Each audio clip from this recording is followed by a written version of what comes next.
ವೀಕ್ಷಕರಿಗೆಲ್ಲ ನಮಸ್ಕಾರ. Welcome to my YouTube channel. Big boss Kannada season 13ನೇ ವಾರದಲ್ಲಿ ಎಲ್ಲ ಸ್ಪರ್ಧಿಗಳು ಖುಷಿಯಾಗಿರುವಂಥ ವಿಷಯ ಅಂತಲೇ ಹೇಳ್ಬೋದು. ಯಾಕಂದರೆ ಬಿಗ್ ಬಾಸ್ ಮನೆ ಈ ವಾರ ಫ್ಯಾಮಿಲಿ ರೌಂಡ್ ಅಂತಲೇ ಹೇಳ್ಬೋದು.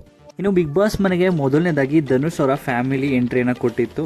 ಆದರೆ ಇದೀಗ ನಿಜವಾಗ್ಲೂ ಅಭಿಮಾನಿಗಳು ಖುಷಿ ಪಡುವಂಥ ವಿಷಯ ಅಂತಲೇ ಹೇಳ್ಬೋದು. ಬಿಗ್ ಬಾಸ್ ಮನೆಗೆ ಕಾವ್ಯ ಅವರ ಫ್ಯಾಮಿಲಿ ಎಂಟ್ರಿಯನ್ನು ಕೊಟ್ಟಿದ್ದಾರೆ ಅಂತಲೇ ಹೇಳ್ಬೋದು. ಹೌದು, ಬಿಗ್ ಬಾಸ್ ಮನೆಗೆ ಕಾವ್ಯ ಅವರ ತಾಯಿ ಮತ್ತು ತಮ್ಮ ಅವರು ಎಂಟ್ರಿಯನ್ನು ಕೊಟ್ಟಿದ್ದಾರೆ. ಇನ್ನು ಬಿಗ್ ಬಾಸ್ ಮನೆಯಲ್ಲಿ ಪಾಸ್ ಆ್ಯಂಡ್ ಪ್ಲೇ ಅನ್ನೋ ಟಾಸ್ಕ್ನ ಎಲ್ಲರೂ ಕೂಡ ಆಡ್ತಿದ್ದಾರೆ. ಅದರಲ್ಲಿ ಎರಡನೇ ಸ್ಪರ್ಧೆಯಾಗಿ ಕಾವ್ಯ ಈಗ ಸೆಲೆಕ್ಟ್ ಆಗಿದ್ದಾರೆ ಅಂತ ಹೇಳ್ಬೋದು.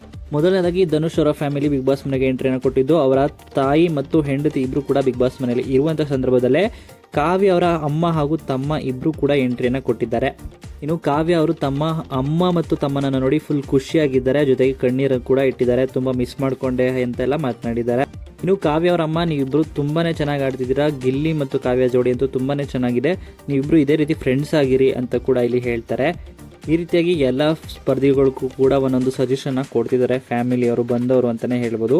ಇನ್ನು ಕಾವ್ಯ ಅವರ ತಮ್ಮ ಕೂಡ ಕಾವ್ಯಗೆ ಇಲ್ಲಿ ಹೇಳ್ತಾರೆ, ನೀನು ಗಿಲ್ಲಿಯಿಂದ ಸ್ವಲ್ಪ ದೂರವಿರು, ನಿನ್ನ ಆಟವನ್ನು ನೀನು ಆಡ್ತಿದ್ಯಾ, ಆದರೆ ಗಿಲ್ಲಿಯಿಂದ ಸ್ವಲ್ಪ ಅವಾಯ್ಡ್ ಮಾಡು ಅಂತ ಕೂಡ ಇಲ್ಲಿ ಹೇಳ್ತಿದ್ದಾರೆ.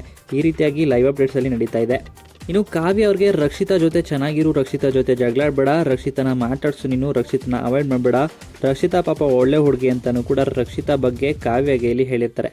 ಈ ರೀತಿಯಾಗಿ ಲೈವ್ ಅಪ್ಡೇಟ್ಸ್ನಲ್ಲಿ ಮಾತನಾಡ್ತಾ ಇದ್ದಾರೆ ಅಂತಲೇ ಹೇಳ್ಬೋದು. ಇನ್ನು ಗಿಲ್ಲಿ ಅವರು ಅತ್ತೆ ಅತ್ತೆ ಅಂತಲೇ ಹೇಳಿ ಕಾವ್ಯ ಅವರ ಅಮ್ಮಂಗೆ ಕಾಲು ಎಳಿತಾ ಇದ್ದಾರೆ. ಈ ರೀತಿಯಾಗಿ ಬಿಗ್ ಬಾಸ್ ಲೈವ್ ಅಪ್ಡೇಟ್ಸಲ್ಲಿ ನಡೀತಾ ಇದೆ.